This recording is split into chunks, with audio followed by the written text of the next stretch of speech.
I'll still move forward and take action. Is there a trick that you use? Not I don't want to say trick, but is going over it with a fine-tooth comb, really collecting that data, does that kind of help settle that for you, at least personally? Yeah. Or action. Or does it make you sometimes? To me, action squashes fear.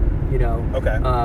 And I find the people that are most fearful, or when I have been the most fearful, it's been when I have been not in action. And it's when I take action, when I start doing things, and when I start either collecting data or just, moving towards a solution and putting one foot in front of the other, that's when the fear starts to dissolve.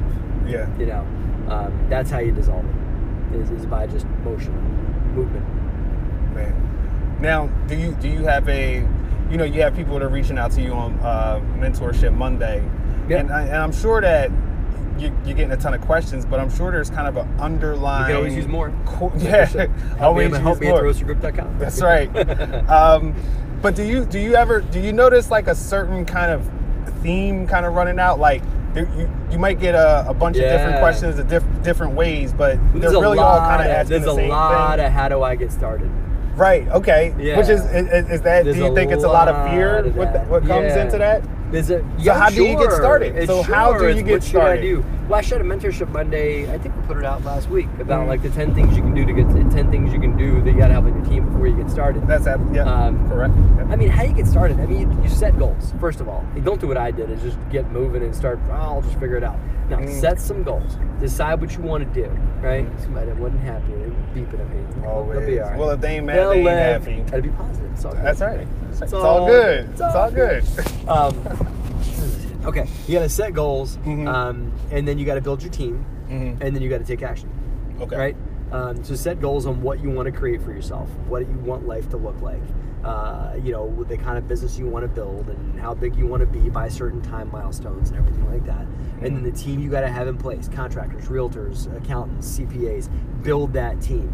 Right. Right. Build that team as you go, and then the third thing is.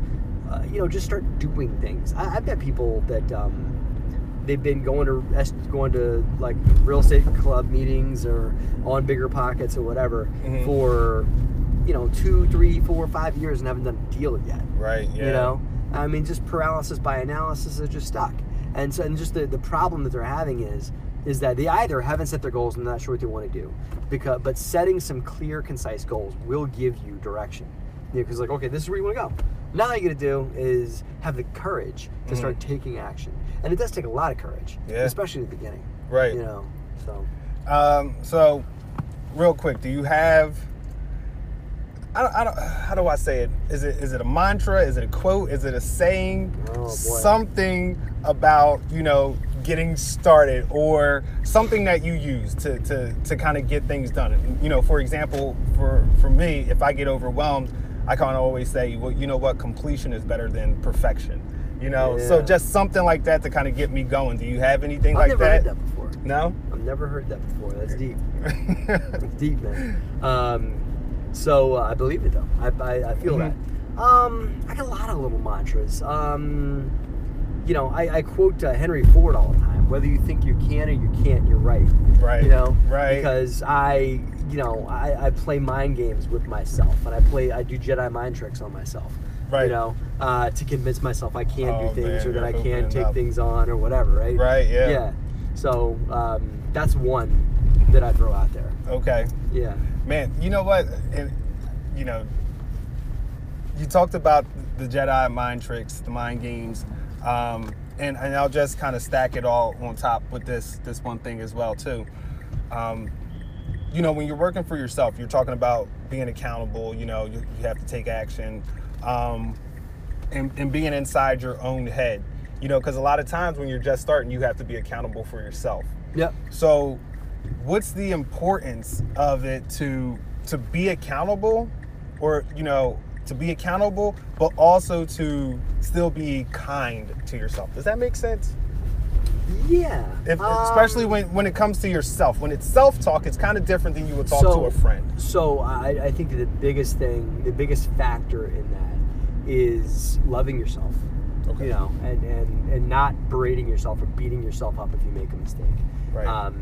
But loving yourself enough to forgive yourself and let yourself, just like, okay, I'm going to do better next time. I wasn't able to hit the goal, wasn't able to, get out of bed and go to the gym, or wasn't able to, whatever. Make the achievement, make all the cold calls I wanted to make, whatever, right? Right. So forgiving yourself and then loving yourself again on top of that with some tough love, to being able to say, okay, tomorrow's another day, we're going to do it again. Right. And so I think that's like the factor it is in that, like, but never losing sight that we're humans, we make mistakes, that, I make a mistake a day, Right. I mean, it's fine. We're people, and I don't berate myself over it, but I also expect myself to shake it off and try again. Right. Right. Yeah, I think that's a big thing, like just fear of making mistakes. I think that a lot of times the downside that might play in your mind. Well, people feel like that are in the real estate business are so afraid of making mistakes because they feel like you'll never recover. But I think you do. I mean, like, although there's bigger numbers, as long as you're not trying to buy like a 500 unit apartment building on your first deal, right? As long as you're not trying to do something stupid like that, then you can recover from mistakes. Mm-hmm. Like if you buy a rental and it doesn't make the rent that you want, the rental income you want to make, maybe you're making $200 a month instead of $300 a month. Right. Or if you flip a property and it doesn't make you the numbers you want it to make, even if you lose money, I lost money on my first flip, right. But then I did another flip and I made it back, Mm-hmm. and everything. So I think that as long as you're willing to dust yourself off and try again, and accept that not all the results are going to be what you want them to be, exactly what you want them to be, I think you'll be okay. Right. Right. I mean, yeah, and I think that's a huge one. Especially, like you said, just having that perseverance to just get up and try it again. So, what's one of your greatest lessons you ever learned from a mistake that you made? Because you've been in business for a long time, so I know you made a lot of mistakes, or else you wouldn't still be in business. Well, the mistake and been able to get over or learn from. The mistake I made yesterday that I got hit by was about just trusting people too soon. Okay. Right. And I make that mistake regularly, and at some point back to the positivity. Yeah. Right. That's all good. Can't be that bad. Right. Right. And so that mistake yesterday, I'm thinking will be ingrained so much in my skull that it won't be a mistake I make anymore. But a lesson that I've learned from mistakes recently is about staying in my lane and just sticking to what I'm great at, and finding other people that are great at other things and aligning with other people's greatnesses to make like a dream team. Right. Right. So and I think that it's important to have a dream team where like people are great at different things. If you got a dream team and everybody on the team are good salespeople, you're not really going to have managers and operations people and folks that keep your books or good at other stuff or whatever. So I think that one of the lessons that I learned over the recent years is just about aligning with people's different greatnesses that are different than mine. Okay. How do you I coach, and I always tell the kids that teamwork makes the dream work. But it's different when you're older because you select your team. So how do you go about picking, I guess what you would